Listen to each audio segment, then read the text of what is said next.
Fala, galera, saudações rubro-negras. Isso aqui é Flamengo. Muito bem-vindos aí aos canais Paparazzo Rubro-Negro e Pedrão Oficial. Pô, muita informação rolando. O Pedro fica maluco quando é muita coisa acontecendo. É óbvio, né, que não tem nada cravado, não tem nada acertado, mas especulação aí girando em torno do nome do Alexandre Matos, né? Caso o Braz não caia, caso o Braz e Spindel não caiam, ele poderia assumir com a nova função, ajudando também nas negociações, mas com uma função semelhante à do Pelaipe. Fora isso, Pedrão, também, se o Braz e o Spindel caírem, ele viria como um diretor executivo no lugar do Spindel, né, remunerado, de qualquer jeito remunerado, profissional. O Flamengo efetivar outro dirigente de futebol. Então o Flamengo teria um novo vice de futebol e o Alexandre Matos na função do Bruno Spindel, ou ele chega na função de um Pelaipe, ajudando também nas negociações, mas mais para fazer o vestiário por causa do problema entre Braz e Spindel com os jogadores do elenco atual. E aí, o que você achou disso? Gabriel, encarando isso aí como uma verdadeira bomba, né, cara?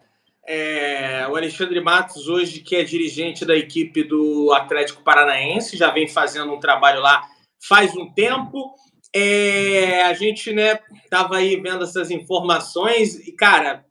Tô deixando claro que a gente fala com um empresário que tem informação lá próxima ao dirigente, mas eu não consegui contato ainda com o dirigente, não me respondeu ainda. Tentei contato, não me respondeu. Mas a informação é quente, a informação é quente. A informação é quente, exatamente. Fala aí. Não, a informação é quentíssima, né? Que o Alexandre Matos pode pintar aí como novo executivo na equipe do Flamengo, né? A gente já viu outros veículos aí falando sobre esse novo executivo, mas não tinha nome, né? E o Gabriel foi o primeiro a trazer aí o nome do Alexandre Matos. Não tem nada ainda carimbado, resolvido, mas as conversas claramente existem, né, Gabriel? Claramente existem as conversas, as negociações, e a gente vai atualizando a galera. O Alexandre Matos, Gabriel, ele, na equipe do Atlético Paranaense, conseguiu chegar, né, no ano passado a uma final de Copa Libertadores, né? Se a gente for pegar o investimento do Atlético Paranaense, não tem nem comparação com o investimento do Flamengo. Ele conseguiu chegar a uma final de Copa Libertadores. No Palmeiras, ele não chegou a uma final de Libertadores, mas a maioria do elenco do Palmeiras foi o Alexandre Matos que contratou.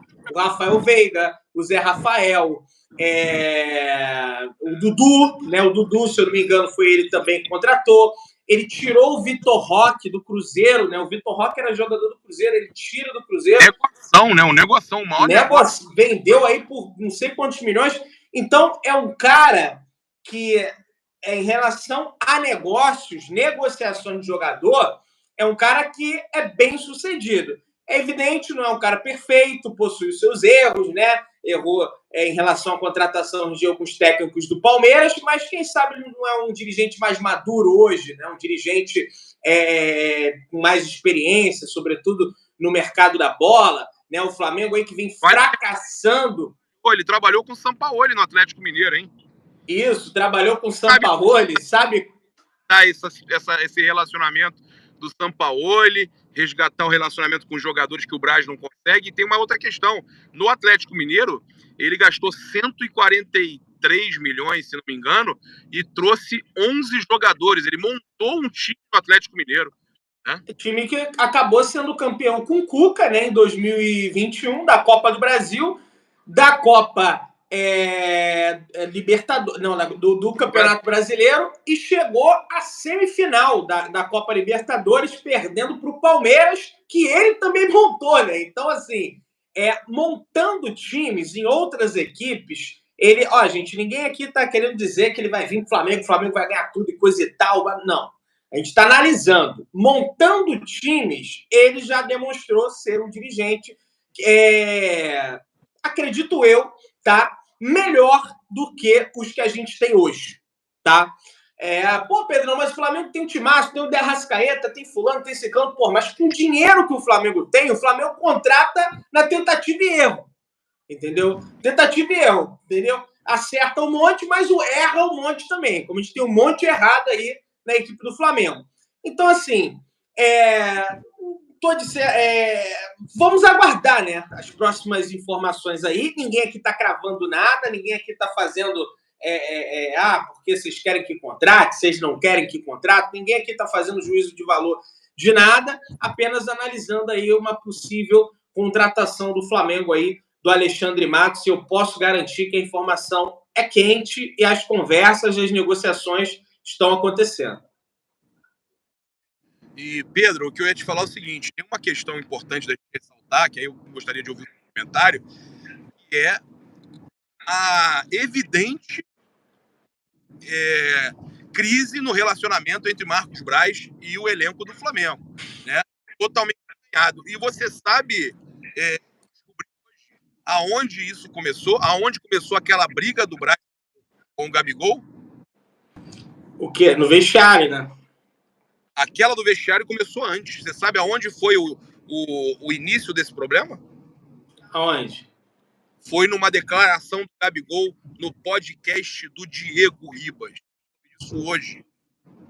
O Gabigol fala rapidamente que o Flamengo, que as pessoas... Ele critica ali o comando do futebol, né? Ele dá uma declaração que as pessoas não sabem ali conduzir para a vitória e tudo mais. Não tem agora exatamente o termo que o Gabigol utilizou, mas foram as palavras que ele acabou tecendo ali, o comentário que ele teceu no podcast do Diego Ribas, que acabou gerando essa situação e esse clima estranho entre o Braz e ele. E aí isso aí acabou piorando naquela discussão, naquela briga do vestiário, né? Então a situação do Flamengo hoje é essa. O Flamengo tem um técnico péssimo de relacionamento, não sabe gerir o tempo. Ninguém fala com ninguém. Um dirigente, exatamente, um vestiário que tem briga, jogadores... tudo bem, a situação do Varela já foi vencida, mas e dirigentes que não falam com os atletas. Inclusive o próprio Globo Esporte trouxe isso. Então, todo mundo estava falando de um possível executivo e o nome é esse, tá? O primeiro nome que surge com essa possibilidade aí forte de inclusive, ou da continuidade dos dois, ou até mesmo uma outra que a gente não falou, né? O Bruno Spindel saindo, continuando nas negociações e o Matos assumindo o relacionamento com o elenco e negociações ao lado do Braz nas viagens. Eu acho que o Alexandre Matos ele tinha que ser mais esse cara dos negócios, tá? Porque, pelo que eu vi do trabalho dele... Não pagar 2 salários, né? Isso. E, assim, é evidente que ele já cometeu erros, mas eu enxergo que é um dirigente que, de repente, pode agregar ali. Agora, só tem a dúvida também, né, Gabriel, se vai ser com o Marcos Braz e o Spindel, ou se vai ser sem o Spindel, só com o Braz, sem o Braz, só com ele. Eu acho, sinceramente, bem difícil do Marcos Braz ser demitido do Flamengo, por toda a situação. Ele é um dirigente estatutário, né? Está no estatuto do clube, precisa ter um vice-presidente de futebol, tem uma questão política envolvida nisso tudo. Eu sei que a galera adora, fora Braz, fora isso, fora Landim. O Landim também não vai embora, porque ele é o presidente do clube, vai cumprir o mandato dele até o final do ano que vem. E uma demissão do Marcos Braz eu acho bem difícil, tá? Quem sabe, né, Gabriel? Aí não é questão de informação, mas mais para eles tentarem abaixar a poeira, né? Eles tentam, sei lá, demitir o Fabinho, demitir o Juan, né? Mais para mostrar, estamos botando ordem aqui, isso aí de repente pode até acontecer. Agora, o Marcos Braz em si, eu não acredito. Se o Alexandre Matos vir, eu acho que vai ser mais um ali para compor o futebol do Flamengo. E agora, falando sobre treinador, eu te mandei até aí algumas pautas para a gente estar falando. Uma delas é a questão aí, você deve estar com elas aí, né? Do Marcelo Galhardo. Tá com elas ou quer que eu dê uma lida aqui? Do Marcelo Galhardo, deixa eu pegar aqui. Tá aqui. São nomes que vão surgindo, né? Informação do 365 Scores da Argentina. O Flamengo sondou a situação de Marcelo Gallardo. Com o Sampaoli na corda bamba, o nome de Gallardo tem sido apontado como um dos favoritos para assumir o clube. O Flamengo, inclusive, já teria feito alguns contatos informais para conhecer as pretensões econômicas do Gallardo. O veículo argentino ainda informa que Gallardo desejaria ter controle e ciência também sobre todo o projeto esportivo do Flamengo, incluindo as categorias de base, assim como feito pelo técnico no seu ciclo de 8 anos e meio pelo River Plate. Aí seria, no caso, para o ano que vem, né, Gabriel? Porque eu não acredito que o Galhardo, um técnico do tamanho dele, aceitaria treinar o Flamengo até o final do ano, com essa bagunça toda que está aí.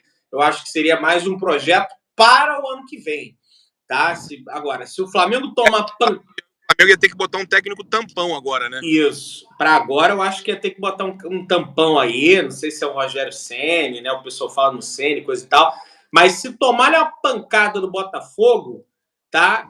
Eu acho que é capaz deles de demitirem o Sampaoli. Porque essa história aí do Landim, porque o Sampaoli vai se manter, isso aí vai até o próximo jogo. Porque o Marcos Braz disse que ia saltar sem paraquedas, lembra? Do Rogério Ceni lá. Aí o Rogério Ceni chegou e foi demitido de madrugada. Então, eu acho que seria mais pro ano que vem.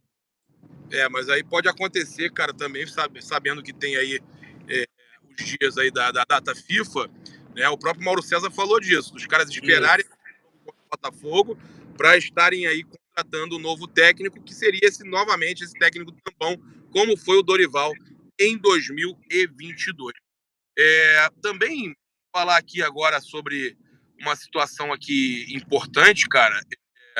O GE, né, trouxe aí que o Flamengo vai entrar com um processo por danos morais contra o Marcelinho Carioca. Irresponsável, né, velho? Eu falei isso. Irresponsável.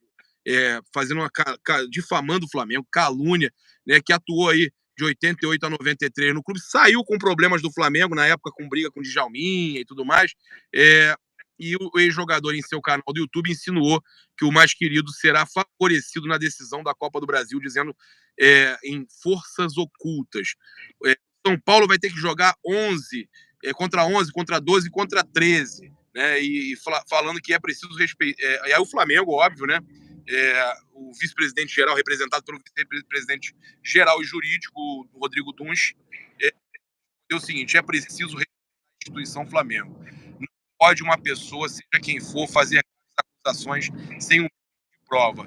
Isso causa danos à reputação e ele será acionado na justiça. Decepção, um ex-atleta fazer um papel desses. Lamentável, né? Lamentável, um ex-atleta do clube, um cara que foi revelado pelas categorias de base do clube, um cara que é campeão brasileiro com a camisa do Flamengo, né?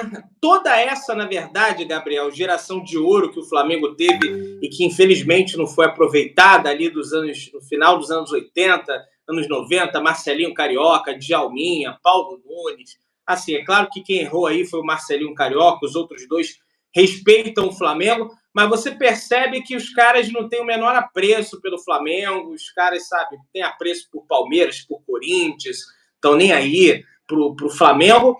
Ele sai magoado do Flamengo, né, Gabriel? Só que ele tem que entender que ele tem que ficar magoado com as pessoas da época. Ele não tem que ficar magoado com a instituição, com a camisa do Flamengo, com o escudo do Flamengo que revelou ele pro mundo, entendeu? Para ele se tornar ídolo lá no Corinthians. Aí, quando o cara faz ilações desse tipo, eu acho que o Flamengo deveria... Eu já falei isso no vídeo, antes até de sair a notícia do processo. O Flamengo tem que cobrar que ele prove o que ele está falando, né? Porque é uma acusação grave que ele está fazendo. E, se não provar, no mínimo que ele tem que fazer é um vídeo retratação. Se ele não quiser perder um dinheiro para o Flamengo na justiça, ele tem que fazer um vídeo, se retratar e pedir desculpa à instituição, porque é um absurdo isso aí, cara. Surreal isso aí. É uma pressão que se faz em cima do Flamengo. Primeiro eu não mando, né? Primeiro, não, porque vocês podem ter certeza que o Flamengo vai decidir em casa. Aí, pô, o Flamengo decide fora. Aí agora, não, porque o Flamengo vai ser ajudado. Gente, é um completo absurdo, Gabriel. Surreal isso. A pressão continua, os tororô, né? Eles vão fazendo de tudo para tentar. É contra tudo e contra todos. Mas uma pena, como você falou, um cria do Flamengo, né, fazendo isso, e ele sempre foi traidor, né? Foi pro Corinthians, declarou amores ao Corinthians, sempre se declarou ao Corinthians. Então, é um cara que eu nunca tive muito respeito, assim, pelo cara que é cria de um clube, vai pro outro e se declara. Eu, sinceramente, talvez ele já fosse corintiano antes, né, e a gente não saiba, mas é vergonha. Bem, a gente teve aí, Pedro, tem mais umas informações para passar, que a CBF definiu aí que o Rafael Claus é o árbitro do duelo contra o Botafogo neste sábado no Newton Santos, aí no Engenhão, né, pelo Campeonato Brasileiro. O que você achou disso aí? O Rafael Claus é o árbitro da partida contra o Botafogo. É o Flamengo. Eu até ia te perguntar também, além disso, do Rafael Claus, como que você viria ali do meio para frente? Como é que você colocaria o time do Flamengo? Olha, Gabriel, o Rafael Claus, na minha visão, por mais toda a crítica que a gente tem a ele, é um dos menos piores que a gente tem aí no cenário do futebol brasileiro. E o Flamengo tem que entender que vai ser um jogo, eu acho que tem que ser alertado os jogadores do Flamengo, que não vai ter faltinha, a pancada vai comer solta, sempre quando come dentro do campo, quando é Flamengo e Botafogo, é sempre um jogo bem viril, violento até, e o Claus não é apto de ficar marcando faltinha, então os jogadores têm que entrar com esse pensamento do campo, caiu, levanta e corre, que ele não fica marcando faltinha. O Claus do que uma Edna da vida, né? A Edna já atrapalhou o Flamengo, mas o Flamengo jogou mal contra o Inter, né? Ela picota o jogo todo, ela não deixa o jogo fluir. O Claus, ele, apesar de cometer erros também, ele deixa o jogo fluir. Agora, em relação à equipe do Flamengo, Gabriel, eu acho que o Flamengo ele tem que, apesar de estar sendo o de Arrascaeta, ele tem que montar um time com meio muito forte para manter a posse de bola. Porque o Botafogo, o estilo de jogo do Botafogo fica lá atrás, correria, ou então eles marcam pressão lá no campo do adversário. O jogo deles é que nem o Sampaoli fala na coletiva, é o famoso jogo de ida e volta. E o Flamengo não pode cair nessa esparrela, né, de cair nesse jogo de contra-ataque. Porque se virar um jogo de contra-ataque, o Flamengo vai perder. Porque o Flamengo, o estilo de jogo do Flamengo não é de contra-ataque. Então o Flamengo tem que botar o meio campo forte, sei lá, de repente botar um Everton Ribeiro, compor ali com o Vitor Hugo, o Pulgar ajuda demais ali também em manter a posse da bola, cadenciar mais a partida, toca de um lado, toca do outro. É um gramado sintético, é um gramado por si só, já deixa o jogo veloz. Então o Flamengo tem que diminuir a velocidade do jogo. Se ficar jogo lá e cá, o Flamengo vai se ferrar. Espero que o Sampaoli já venha treinando isso ao longo da semana. Eu vou te passar aqui uma ideia que eu tive, não sei se você gosta, eu acho que os laterais tem que ser o Ayrton Lucas e o Wesley, não tem jeito. Não tem jeito, o Felipe Luiz não vai aguentar ali a correria ali do lado dele ali. A zaga tem que ser o Fabrício Bruno Léo Pereira, não tem jeito também. Eu acho que o meio campo eu viria com o Pulgar, Thiago Maia, Vitor Hugo ou Gerson, mas eu acho melhor vir com o Vitor Hugo, tá? Eu acho o Vitor Hugo melhor. E o Gabigol no lugar do Arrascaeta, ele não é o 10? Gabigol no lugar do Arrascaeta. Na ponta, o Bruno Henrique e o Pedro no ataque. Eu acho um bom time, porque o Pedro ele tem essa capacidade melhor ali de segurar a bola lá na frente, né? E isso pode ajudar o Flamengo a justamente não ficar nesse jogo lá e cá. Eu acredito que esse realmente seja um bom time aí que você montou. Agora, tem que ver a cabeça do Sampaoli, né? Que a gente, do nada ele vai meter um 4-3-3 com Cebolinha de um lado, Bruno Henrique do outro, Gabigol no meio. Aí, meu amigo, se vier com o negócio de 4-3-3, vai se ferrar. Cara, essa ideia que eu dei é muito legal, porque você tem aí Vitor Hugo, que também é um... 1-0 Defensa e Justiça no Botafogo, hein? Botafogo tá se ferrando. Caiu a minha luz aqui, bem, eu seguro. Melhor eu acho melhor... É o Botafogo se ferrando, é? Tá sendo eliminado da Sul-Americana, gol do Defensa. Tamo junto aí, cara. Um grande abraço. É isso. Até amanhã. Saudações rubro-negras. Isso aqui é Flamengo. Quer deixar teu recado final? Tamo junto, galera. E, foco total contra o Botafogo. Na história do Brasileiro de Pontos Corridos, o Botafogo jamais venceu o Flamengo no primeiro e no segundo turno. Espero que essa escrita se mantenha. Amém. Valeu.